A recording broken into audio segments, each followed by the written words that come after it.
2시간 전에 마감한 트레이더가 생생하게 전하는 글로벌 마켓 리뷰 델타1입니다. 우리 시장은 간만에 인덱스 매도가 쏟아져 나오면서 시장이 눌렸고, 유럽 증시 또한 장중 상승폭을 반납했고, 미국은 의외의 뒤통수를 치는 윗골이 달린 음봉이 나왔습니다. 이쯤 하면 하락장 시작이다, 이렇게 생각하시는 분들이 있을 것 같은데요. 결론만 이야기하면 하락장은 만무하고 자연스러운 기간 조정이 시작되었다라고 보고 있습니다. 시장 어떻게 보고 있는지, 대응 전략은 무엇인지 이야기해 봅니다. 먼저 아시아 세션 갑니다. 우리 증시는 보합 출발한 뒤 외국인 기관 할 것 없이 현물 매도가 쏟아져 나오기 시작했습니다. 개장 후 5분 만에 비차익 매도 1000억을 때려버렸죠. 그래서 시장은 레벨 다운이 준비를 하게 됩니다.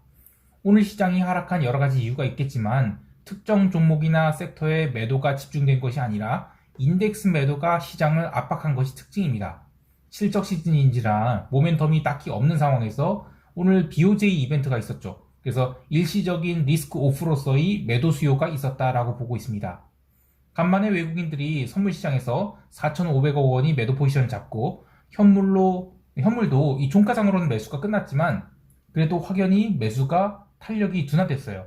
하지만 오후 1시 15분 이후로 시장이 더 이상 하락하지 않자 기관들이 교체 매매를 하면서 지수의 하방 경직이 생겨났고, 선물 매도 포지션 또한 조심스럽게 언와인드가 되면서 지수는 313.70포인트까지 상승해서 마감하게 됩니다. 또한 오전장에는 선물 베이시스가 1.2포인트까지 좁혀졌으나 오후장 들어서는 반등이 진행된 동안에 이론 베이시스 1.64포인트를 상회하는 그런 강세가 연출되었는데요. 전일 멤버십 게시판에서 언급했듯이 지금 시장은 315포인트를 중심으로 고점과 저점을 확인하는 과정이 진행되고 있는 것이지 바로 고점 찍고 와르르 무너지는 그런 시장은 아니라고 보고 있습니다. 이렇게 자연스럽게 311.40포인트 저점을 확인한 뒤 장중에 7,000계약 가까이 증가한 선물 미결 계약정은 종가상 2,900계약 정도로 증가해서 마감되게 되었는데요. 이번 주의 미결 변화 흐름을 보면 16일 월요일에 주봉 상단을 확인할 때 미결이 좀 증가했었죠. 그러다가 17일 화요일 오전장에 매수는 아니구나 하면서 매수 미결제 약정이 모두 손절되고 그 다음에 매도 미결이 쌓였어요. 그래서 오늘 오후에 312선을 깨면서 단기 하락에 따른 이익 실현이 나왔다, 이렇게 보고 있습니다. 그래서 그때 오후 1시 이후로는 미결제 약정이 좀 감소를 했어요. 그리고 지금 방금 마감한 야간 선물 시장은 당일 기록한 저점권까지 내려오지 않았죠. 당일 기록한 저점권까지 내려왔죠. 그리고 한국물 ETF인 EWY도 나름 의미 있는 눌림이 나왔는데, 그렇다고 해서 변동성 상승을 동반한 그런 급락이 나왔냐? 그렇다고 보진 않아요. 그냥 그동안에 이제 워낙 조용했던 시장에 차익 실현이 한번 세게 나왔다, 이 정도로 보는데요. 옵션 또한 이 콜옵션에 대량의 미결제 약정이 쌓이면서 상단이 닫혔어요. 특히 콜옵션은 의외로 등가격 부분에서도 대량의 미결제 약정이 쌓였는데요. 이번 연휴에 시장이 업사이드 리스크보다는 이 다운사이드 리스크 혹은 별 볼 일 없이 뭉개지지 않을까, 이런 식으로 변동성에 대한 기대감, 특히 상방 변동성에 대한 기대감이 많이 사라진 것이다, 이렇게 볼 수 있겠어요. 풋옵션은 그래도 먼 외가격 위주로 미결제 약정이 증가했는데요. 마찬가지로 업사이드보다 이 다운사이드 리스크를 더 의식하는 그런 모습입니다. 그래도 아직까지는 본격적인 방향성이 나올 때는 아니라고 보고 있습니다. BOJ 이벤트에 대해서 이따 더 다루겠지만 시장은 그냥 무난하게 넘어간 것으로 봐요. 오히려 그동안 눌렸던 달러가 단기 바닥을 친 거 아닌가, 이런 기대감도 있는 것 같은데요. 작년부터 시작해서 의외로 시장이 매월 15일을 기점으로 흐름이 바뀐다, 이런 생각이 들어요. 보통 이 퀀트 트레이더들이 포지션 리밸런싱을 할 때 월말이라든지 또는 분기말과 같이 특정 단위의 흐름을 확인하고 실행에 옮긴다, 이렇게 생각을 했는데, 그러한 단위가 이제 한 달이나 분기 단위에서 좀 더 짧아진 게 아닌가, 이런 생각도 들어요. 여하튼 BOJ 이벤트는 구로다 청주의 항복은커녕 YCC 그대로 할 거고 장기금리 변동폭 늘릴 필요 없다, 이러면서 엔화를 무려 마이너스 2.5%까지 부러뜨렸습니다. 그러다가 이제 장 마감하고 오후에 기자회견 마치면서 유럽 세션 들어서 뭔 소리냐, 응? YCC 이거 지속 불가능하다, 밀어봤자 구로다 총재 임기 마지막인 4월 초, 그러니까 3월 말까지인데 구로다 그만두면 다음 타자에게는 더 큰 부담을 줄걸, 이런 이야기들이 돌면서 엔화가 장중에 하락했던 걸 모조리 만회하는 그런 기염을 토하기도 했죠. 니케이 지수 또한 BOJ 이벤트와 함께 장중에 700포인트 넘는 그런 대폭등이 나오기도 했지만 결국에 상승분을 상당량 반납하고 말았어요. 결론을 이야기하면 이번 BOJ 이벤트는 그냥 서로 장군, 멍군 주고받은 것으로 마무리된 것 같고, 진짜 전투는 구로다 총재가 보따리 싸서 집에 돌아가신 다음으로 미뤄졌다, 이렇게 보고 있습니다. 자, 그런데 이런 흐름이 단지 엔화를 포함한 일본 증시나 채권 시장에만 있었던 것이 아니라서 조금 신경 쓰이는데요. 바로 유럽 세션에서 이야기를 이어가겠습니다.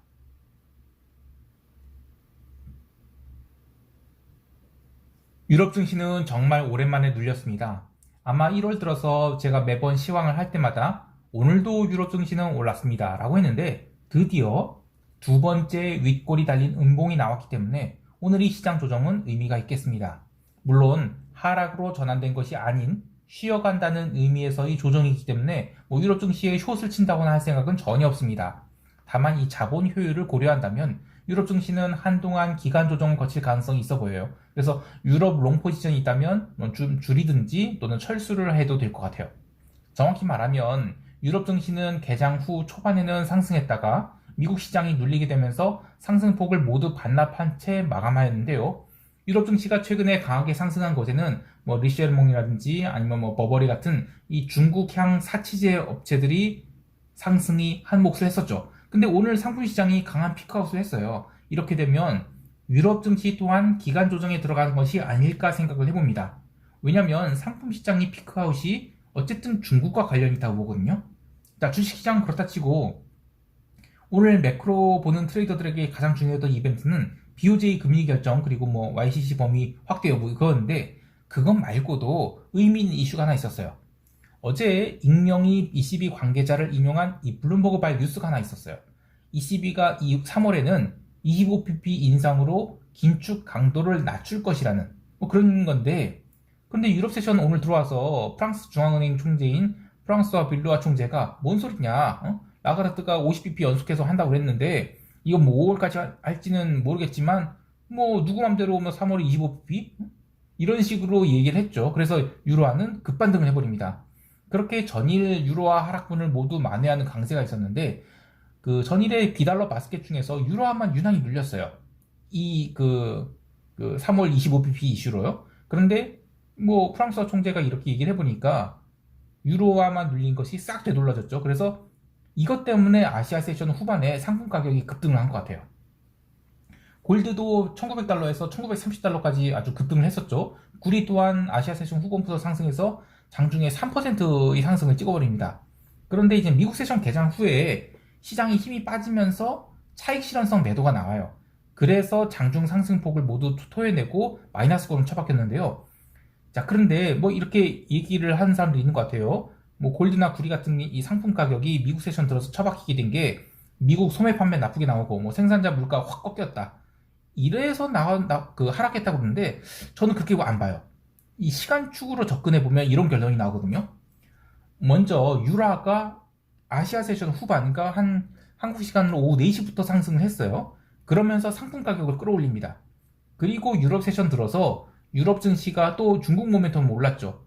그러니까 상품 가격들이 피크아웃 랠리를 쳤다고 봐요.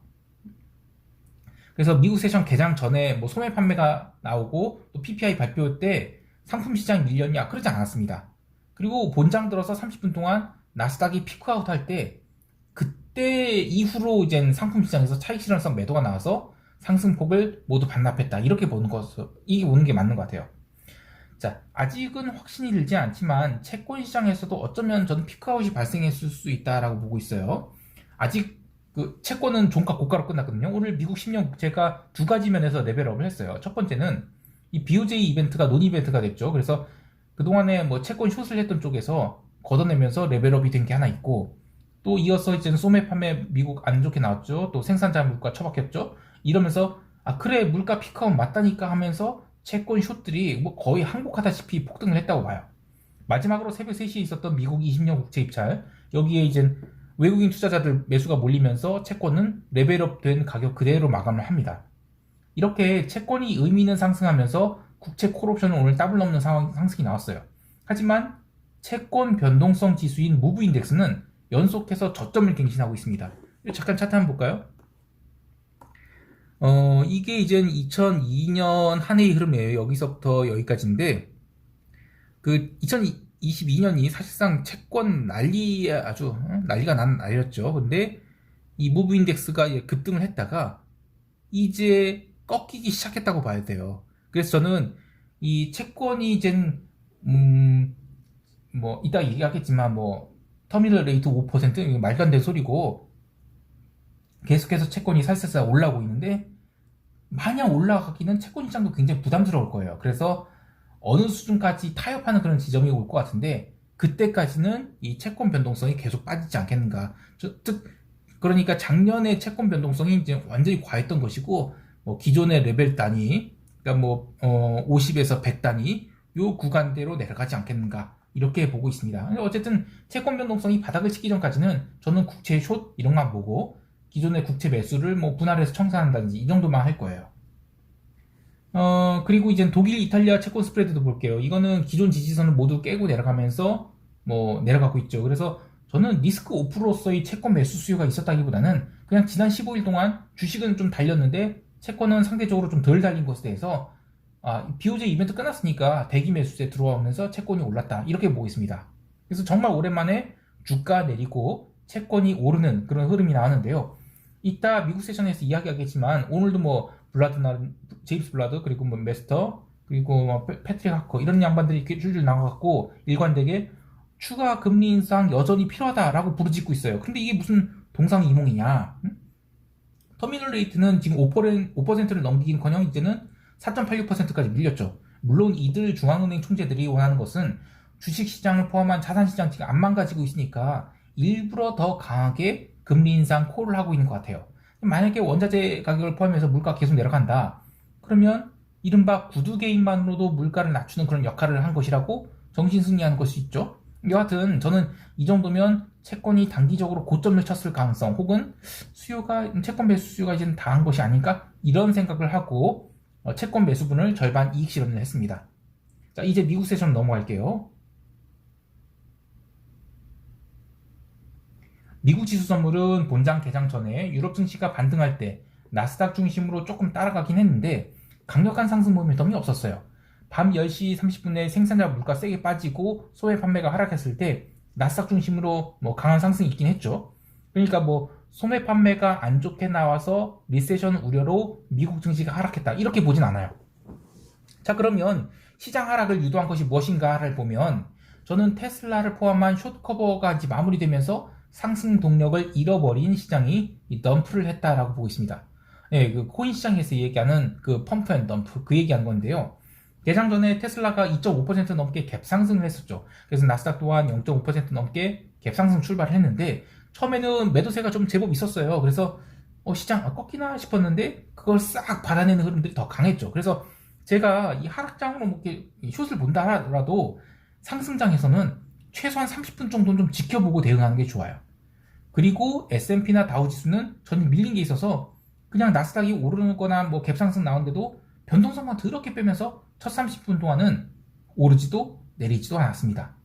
그렇게 나스닥만 0시 8분까지 강력한 커버링을 주고 나서 시장이 조심스럽게 밀리기 시작합니다. 고점 나스닥이 11,759포인트에서 11,466포인트까지 약 300포인트가 밀렸으니까 뭐 고점 대비 2% 밀렸으니 꽤 많이 밀린 것이라고 생각될 수 있지만 전일 종가 기준으로 보면 그냥 오전장 쇼커 마치고 나서 유럽 세션 마감할 때까지 쫙 차익 실현. 그래서 이제 언더슈팅 준 뒤에는 사실상 그 다음에는 따주기 장으로 마감했어요. 그리고 뭐 아까 얘기한 그 상품 시장들도 유럽 세션 마감할 때까지만 밀렸지 그 뒤로 뭐 크게 더 빠지거나 하진 않았습니다. 그래서 저는 그냥 이번 주 주봉으로 따지면 고점과 저점을 확인한 정도 이렇게 보고 있습니다. 그러니까 여기서 시장이 뭐 변동성 폭발을 하면서 뭐 추가 하락을 한다 이렇게 보기엔 좀 무리가 있어 보이고요. 그냥 기간 조정에 들어갔다라고 보고 있습니다. 그리고 어제부터 사실 신호가 하나 있었어요. 뭐냐면 테슬라를 포함한 일부 종목들이 좀 대차게 좀 땡겼고 나머지 종목은 굉장히 많이 떨어냈거든요. 그래서 일간 상승 종목 수보다 하락 종목 수가 훨씬 많았습니다. 지수는 올랐는데 이렇게 하락 종목 수가 많았다는 얘기는 특정 종목으로 붙잡아 놓고 때린 거예요. 이렇게 조정 신호가 있었기 때문에 오늘 오전장에 숏커버 마무리되자 그동안에 쌓였던 이 매도 물량들이 한꺼번에 쏟아져 나왔다라고 볼 수 있어요. 그래도 뭐 시장이 마이너스 1%대로 하락을 한 거는 그만큼 시장이 또 강하다는 반증이기도 한데요. 개별 종목을 보면 의외로 개별 종목을 보면 뭐 노스록 그루먼 그리고 로키드 마틴 같은 방산주 그냥 매일 빠집니다. 그래서 1월에 지금 벌써 18%가 빠졌거든요. 그리고 의외로 코카콜라 같은 게 세게 빠졌어요. 아무래도 소매 판매가 안 좋게 나오면 흠집이 나오는 건 맞죠. 근데 무엇보다 중요하게 보고 있는 것은 어제 그 HSC 인덱스, 그러니까 그 중화권 주식들이 굉장히 세게 쳐맞았습니다. 이거 좀 볼게요. 이 차트인데 YTD로 보면 엄청 튀었었죠. 그런데 어제부터 약간 흠집이 났더니 오늘 확실하게 강하게 빠졌죠. 그래서 저는 이렇게 보면 아시아 세션에서 있다가 아시아 증시가 버틸 수 있을까? 이런 생각도 들어요. 물론 이제 한국은 좀 별개고 그 홍콩 증시나 뭐 그 중화권 증시가 살짝 눌릴 수 있겠다 이런 생각이 듭니다. 뭐 과도하게 달린 면이 좀 있었죠. 뭐 나스닥에 상장된 이항홀딩스 같은 게 뭐 이항홀딩스가 EH 거야 아마 EH USD 거면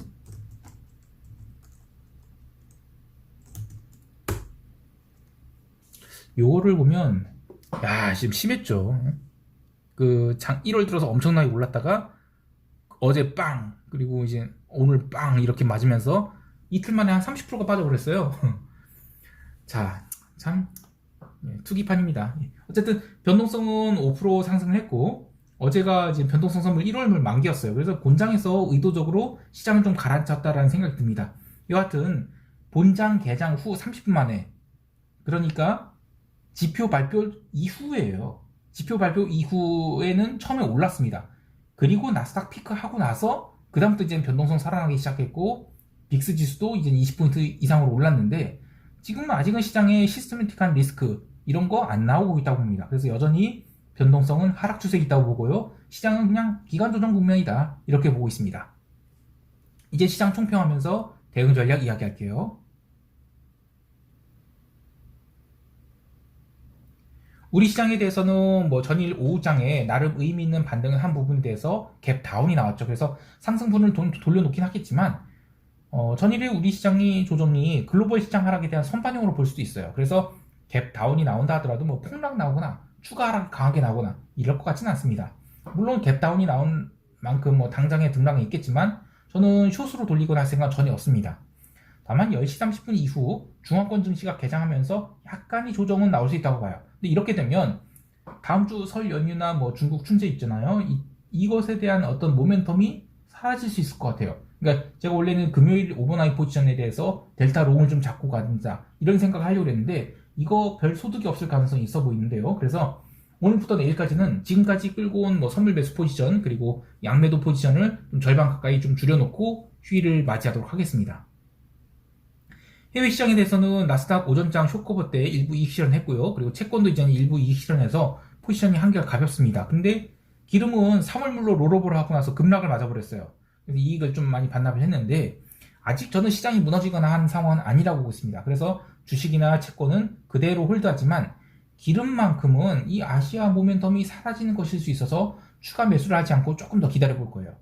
참고로 구리는 어제 강한 윗꼬리가 달렸죠. 그래서 이젠 숏이다 이렇게 생각하시는 분들 많을 것 같은데요.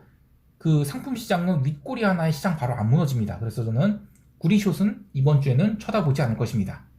오늘 하루도 성공 투자하시길 바라고요. 이상 델타원이었습니다. 감사합니다.